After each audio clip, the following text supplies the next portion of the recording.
ntabwo yaba yishakira amafaranga ya Ben. Ibyo rero Fabiola rwose uze gukuraho reka ntangire mbaha ikaze mwebwe mwese mwakoze subscribe kuri SF Trend. Nizere ko gahunda zanyu zikomeje zigenda neza cyane. Hanyuma namwe mutariyandikisha nimubona biri ngombwa it's fine, mwiyandikishe. Ari nabwo nimubona bitari ngombwa rwose subscribe zanyu muzihorere. Hanyuma abakunda ibiganiro byacu they gonna make it, they gonna share our videos, they gonna like our videos. Wana baraza gukora buri kimwe cyose, ariko nawe finally bizarangira wiyandikishe kuri uno muyoboro, kuko it's a nice YouTube channel aho ukura amakuru menshi agiye atandukanye, aho dukora ubusesenguzi ku nkuru nyinshi ziba zigiye zitandukanye zirimo ziracicikana hano mu gihugu cy'u Rwanda ndetse no hanze y'u Rwanda, haba muri politike, haba muri football, haba muri cinema, haba mu muziki. Wana hano ibiganiro byose tuba tubikugezaho 5/5. Uyu munsi rero muri ano masaha y'igicamunsi tugiye kuganira ku nkuru cyangwa se n'ubukwe, n'umuhango w'ubukwe uri kubera ku murenge wa Kinyinya kano kanya. N'ubukwe bw'uwitwa Fabiola ndetse n'uwitwa Ben yamenyekanye muri filime nyinshi zigiye zitandukanye. Uyu rero akaba ari umukinnyi wa filime, kandi none uyu akaba yaramenyekanye cyane mu rukundo n'uwitwa Mia, ariko finally birangiye rwose umutima we utsindiwe n'umukobwa mwiza cyane witwa Fabiola. Uyu mukobwa she's my friend, ni inshuti yanjye. Twagiye duhura ahantu henshi hagiye hatandukanye, mu anniversaire, mu event menshi hagiye hatandukanye. She's a nice girl, ni umukobwa mwiza cyane. Reka mbonera no kumwifuriza kugira ibirori byiza cyane, kumwifuriza ubukwe bwiza, kumwifuriza urugo ruhire, kumwifuriza ishya n'ihirwe mu rugendo rushya atangiye rwo kuba umubyeyi, rwo kuba umugore wa Ben. Nkuko nabikubwiye, uyu Fabiola ni inshuti yanjye, twarahuye turamenyana. Ntabwo ndi bubabwire uburyo twamenyanye, ntabwo nubwo ndi bubabwire aho twahuriye, ariko uyu mukobwa Fabiola tumaze kwicarana inshuro zigera nko muri 3 kuri enye. Urumva ko ari inshuti yanjye. N'umunsi w'ejo nari ndi kumwe nawe, ejo twari turi kumwe nawe mu mujyi wa Kigali, mu isoko rya Shike, aho yari kumwe na Ben n'ubundi bari barimo barashaka bimwe mu bikoresho cyangwa se bimwe mu byo bari bwifashishe uyu munsi. Umurenge wabo uri murabera cyangwa se wabereye ku murenge wa Kinyinya, niho basezeraniye imbere y'amategeko. Ubukwe rero bwo mu church akaba ari ku Sunday, ku Saturday, ku munsi wo kuwa gatandatu. Ubwo ni mboneka nanjye nzabwitabira, ntacyo byaba bintwaye, nanjye nzanyweho rimwe. So ariko ntago ari cyo kintu nshaka kuba, cyangwa se ntago ari cyo kintu nyamukuru nje ngo tubaye icyo tuvugaho. Je nigarukiye kuri nshaka kuvuga kuri buno ubukwe muri rusange, ndetse n'izindi saga ziri gukomeza zivugwa muri societe nyarwanda cyangwa mu muryango nyarwanda, aho usanga umubare w'abatandukana cyangwa se w'abakama divorce ukomeje kwiyongera cyane. N'umubare ukomeje kwiyongera cyane, ari nayo mpamvu nahisemo kubigarukaho nifashishije ubukwe bw'uno muvandimwe Ben ndetse na Fabiola. Aho usanga nkuko hari abagiye batanga commentaire zabo. Hari commentaire nabonye kuri channel imwe y'uwitwa sinibuka izina, ariko niyo narimaze kureba mu kanya, aho yanditse ngo Ben muzicuza ngo kubera wanze Mia. Isi kunite ntago ari twe duhitamo, buriya isi niyo itugenera. Urumva ko Mia nyine ntago yari uwa Ben, cyane ko bitewe n'ibyo twabonaga, bitewe nuko twabonaga Ben na Mia badusharing ama videos, bakatwereka iki n'iki. Ibi byanatumye hari n'abagiye bavuga ko ubukwe bwa Ben shobora kuba ari movie, ariko ntago ari movie, ni ubukwe buri official bwa Ben ndetse na Fabiola. Ni ubukwe buzwi n'imiryango, abantu baratumiwe cyane rwose. Ni ubukwe buzima. Ibi ngibi rero nubwo Fabiola ari inshuti yanjye, Ben we ntabwo tuziranye, babari ko ngiye kubivugira imbere ya kamera. Ben ntabwo tuziranye, ariko ni umujene mugenzi wanjye, ni umusore mugenzi wanjye, ni umugabo mugenzi wanjye. Ben, you have to pay attention. Ben, you have to pay attention, kubera ko ntabwo uzi ikigenza niba koko ari urukundo kwa mutere rugenza Fabiola.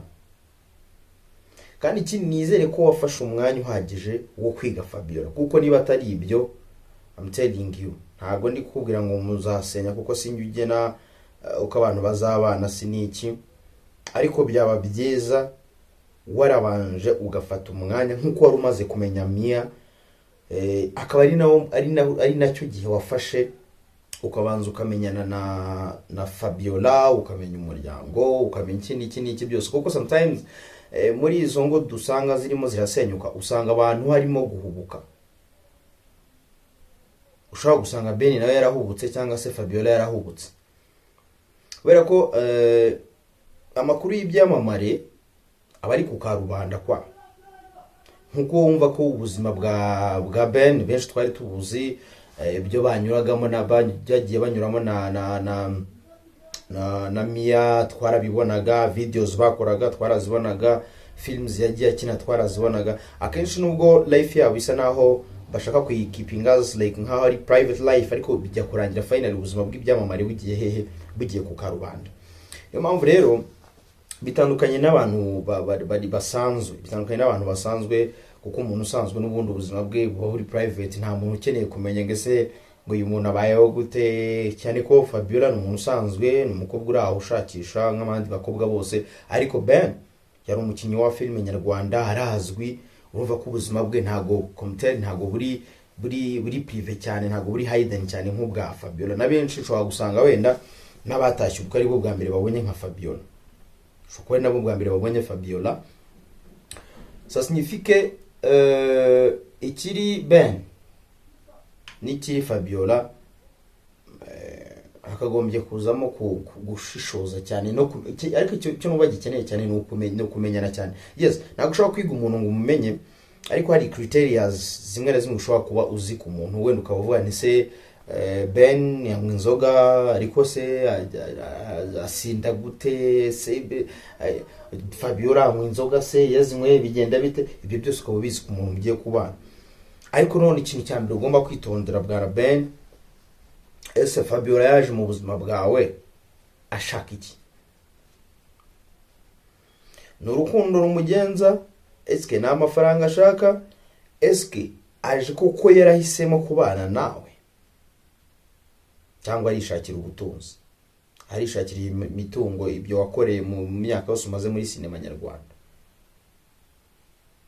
Icyo ni ikibazo ugomba kwibaza. Fabiola akaba ashobora kuza nakibaza, ntese ko ndi kumwe na Ben, ese koko Ben arankunda, ese koko Ben yahisemo kubana nanjye kubera ko amunze, cyangwa hari ikindi ashaka? Ejo n'ubundi tujye muri izo nkiko, dusubire mu nkiko, tujye muri izo za gatanya ziri kuvuza ubuhuha, natwe tube twiyongereye ku mubare w'abajene bakomeje kugenda bakora ama divorce agiye atandukanye. Ni ibibazo buri muntu ashobora kuba yakwibaza. Ariko nanone nituza kugaruka kuri couple ya Mia na Ben, bano bajene bagikundana rwose, wabonaga ari couple nziza, wabonaga ibintu byose ari fresh sana cyane, ariko finally byaje kurangira n'ubundi bari barimo baradukinira film. It was a movie, byari filme n'ubundi nkuko nubwo mbivuga ko buno bukwe bwa Fabiola na Ben biri ari mariage iri official, finally nanone ushobora gusanga nanone bibaye ibyo ngibyo. Ari naho nkomoza nanone kuri cya kintu nagiye mvugaho before, kijyanye n'ama divorce ya buri kanya, ama divorce mu ngo. Actually ntabwo ushobora kureba nkuko nabivuze, ntabwo ushobora gufata umuntu ngo umwige definitely ngo uhite umenya ngo ngo se Safi ni umuntu mubi, ni umuntu mwiza, no, ntabwo bishobora gukunda. Ariko kameme hari criteria cyangwa attitudes umuntu ashobora kukwereka zigatuma ushobora guhita ubana nawe. Ariko nanone kandi muri bino biboro bya dating niki umuntu akwereka side ashaka ko kubona. Ntabwo umuntu azakwiyereka nabi, ntabwo umuntu azakwiyereka fo kandi sometimes ashaka nyine kumwubaka urugo cyangwa se mwubaka cyangwa se we kubera ko wenda ari focused no ko yishakira umugabo, ntabwo azigera kwereka imico mibi. Ugasanga umukobwa ni icyomanzi pe, umukobwa ni icyomanzi cyangwa se yaranabyaye ariko ntabyo uzi, ntabyo yigeze akubwira, cyangwa se ugasanga umujene yaribyariye afite abana benshi, ntuzi ngo byagenze bite, ejo mwamara gushyingirwa ukabona babana batangiye. Mfite urugero rwiza rw'umujene wanjye rwose. Rena wanjye yakoze ubukwe ajya mu murenge, ubwo ngubwo ariko umukobwa ntabwo bari baziranye ko bari bakundanye amezi 6 gusa. Nuko rero bakimara kubana umukobwa yatunguwe no kubona ahubwo buri munsi bazana umwana mushya mu rugo, ati uyu mwana ni umugabo wawe, uyu mwana ni umugabo wawe. Sometimes rero ugasanga abantu nk'abo ngabo niba batandukanye nta makosa y'umugabo, kuko urumva warifashe ufata umuntu uramubeshye, mugiye gusaba ukinnye n'imiryango, munanashingiye mu gihe imbere y'amategeko, mu gihe muri church finally rwose. Kandi ibyo bintu ari iki? Ubizi ko hari ibintu wanze kubwiza wa mugore cyangwa se wa mukobwa mwenda kubana utarabwijeho ukuri. Nuvuga ngo ibi biri mu bintu biri gutera ayo ma divorce y'iki n'iki. Ugasanga akenshi ariko biva kutabwizanya ukuri. Ugasanga bane urugero, ngewe wenda nje narakoze mfite amafaranga cyangwa se wenda nta nayo mfite, ariko wenda umukobwa yari afite, sibyo?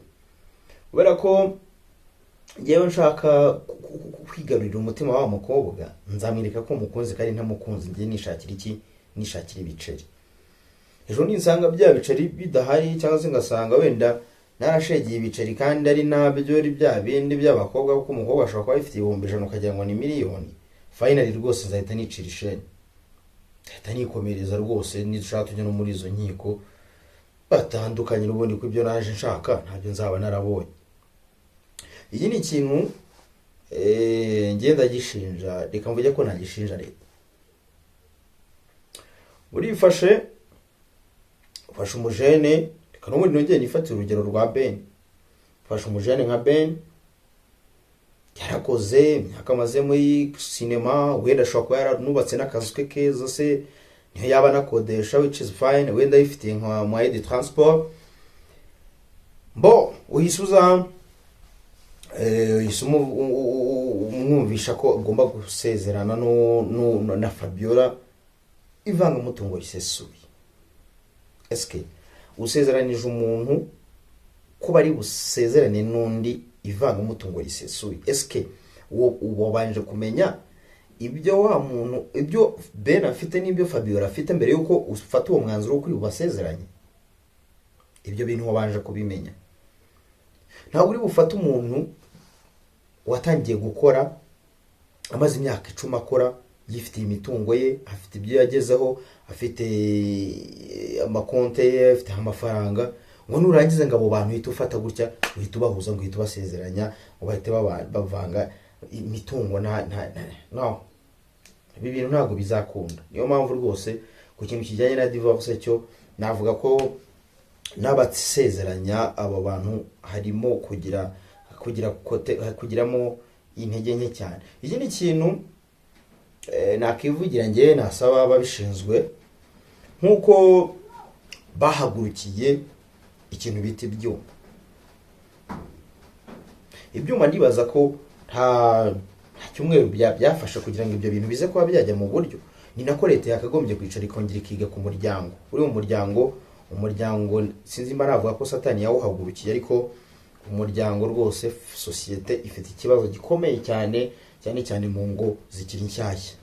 Si mu ngo zikiri nshyashya gusa, ariko niyo ugiye kureba harimo abantu rwose ujya kumva ngo ngiye niga umubano, bamaye urugero rw'umuntu ngo watandukanye n'umugore ngo bageze mu myaka hafi ngo za 70 na umugabo avuga ko ngashaka gutandukana n'iki n'umugore we, bajya mu nkiko baratandukana. Urumva abo bantu ntabwo wavuga ko ibyo bintu bitarimo satani, ariko hari bishobora kuba rwose ukumva ko hari n'ikibazo kiri compressible cyane. Sibyo? Nkuko leta yafashe gahunda yo guca ibyuma, ibyo bintu bikaba mu kintu kitari mu gihe kitarengeje iminsi 3, ubu kintu cyitwa icyuma rwose ukaba udashobora kongera kukibona mu gihugu cy'u Rwanda. Leta nihagurukira